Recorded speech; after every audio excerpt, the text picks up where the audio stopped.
Hello everyone, welcome back to Kress biology and this is your educator Diksha. तो आज का lecture है हमारा पैलिनोलॉजी के इम्पोर्टेंट ऑब्जेक्टिव क्वेश्चंस डिस्कशन का, जिसमें हम कुछ इम्पोर्टेंट ऑब्जेक्टिव क्वेश्चंस देखेंगे जिनके साथ साथ में हम आंसर भी सॉल्व करेंगे, जिससे हम पैलिनोलॉजी की एकदम कंप्लीट स्टडी कर सकें अच्छे से। अगर इसकी कंप्लीट स्टडी डिटेल स्टडी चाहिए आपको तो आपको लेक्चर अवेलेबल मिल जाएगा चैनल पे, तो वहाँ जाके आप देख लेना, मैं लिंक भी डिस्क्रिप्शन में डाल दूँगी। तो पैलिनोलॉजी के इम्पोर्टेंट ऑब्जेक्टिव क्वेश्चंस डिस्कस कर रहे हैं हम, जो कि आपके बीएससी सेकेंड सेमेस्टर बॉटनी के लिए बहुत इंपॉर्टेंट है। अगर आपकी यूनिवर्सिटी पेपर आपके लिए ऑब्जेक्टिव फॉर्मेट में सेट करती है तो स्टार्ट करते हैं पैलिनोलॉजी के ऑब्जेक्टिव क्वेश्चन, जो कि बीएससी के साथ साथ एमएससी और भी other competitive classes competitive exams के लिए इम्पोर्टेंट है। तो स्टार्ट करते हैं पैलिनोलॉजी के इम्पोर्टेंट ऑब्जेक्टिव क्वेश्चंस। तो सबसे पहला क्वेश्चन है, the branch of botany dealing with the study of pollen grains is called. तो स्टडी ऑफ पॉलन ग्रेन्स को क्या बोलते हैं हम? पैलिनोलॉजी। ये यूनिट का नाम है, हमारी यूनिट का नाम भी पैलिनोलॉजी है। तो राइट आंसर है पैलिनोलॉजी, ये हमने टिक कर दिया। क्वेश्चन नंबर 1 का आंसर है C, that is palynology.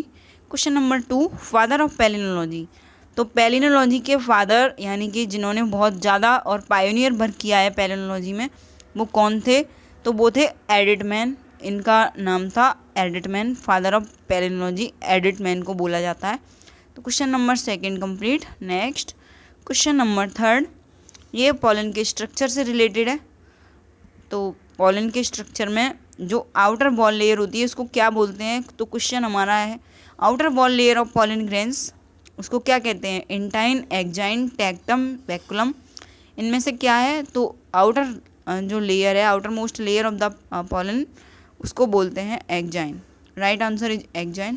Question number 4, next question, a lipoidal yellow coloured layer found outside the pollen grains of entomophilous plants.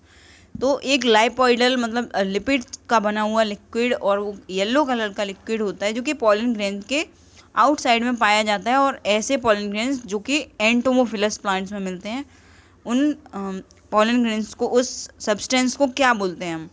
तो इसका करेक्ट आंसर क्या है? फुट लेयर है, बैक्यूलम है, या पॉलन किट है, या टेक्टम है? तो करेक्ट आंसर है पॉलन किट। क्या है? Pollen kit. Next question number 5, exine is composed of. तो एग्जाइन किस चीज़ की बनी हुई होती है? क्या केमिकल होता है उसमें? बोरॉन, स्पोरोपोलिनिन, कैल्शियम ऑक्साइड, या फॉस्फोरस? तो करेक्ट आंसर है स्पोरोपोलिनिन। क्या है करेक्ट आंसर? स्पोरोपोलिनिन। और ये toughest substance of the world और ऑन द अर्थ है।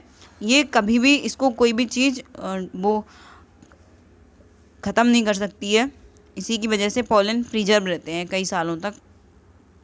Next question number 6, study of airborne pollen is called. ऐसे पॉलन जो कि एयर में आके और एलर्जी कॉज करते हैं, तो उनको क्या बोलते हैं? उसकी स्टडी को क्या बोलते हैं? जो कि मेडिसिन फील्ड में बहुत इंपॉर्टेंट है इसकी स्टडी, तो उसको बोला जाता है एरोबायोलॉजी। करेक्ट आंसर है एरोबायोलॉजी। क्वेश्चन नंबर 6 का आंसर क्या है? Aerobiology. Question number 7, tectum, baculum and foot layer are zones of.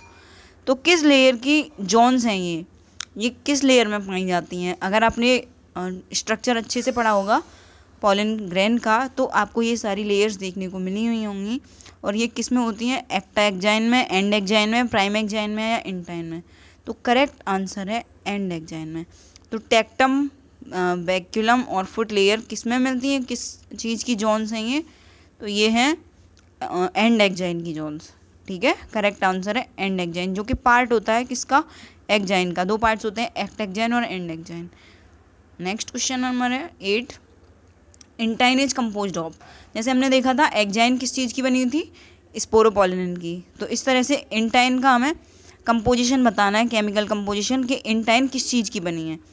तो पेक्टोसेल्यूलोज, स्पोरोपोलिनिन तो हमें पता है एग्जाइन बनी थी इसकी, मैग्नीशियम सल्फेट या sulphuric acid. The correct answer is pectocellulose. क्या है इसका करेक्ट आंसर? पेक्टोसेल्यूलोज। इंटाइन बनी हुई होती है पेक्टोसेल्यूलोज सब्सटेंस की। ठीक है, क्वेश्चन नंबर 8 कंप्लीट।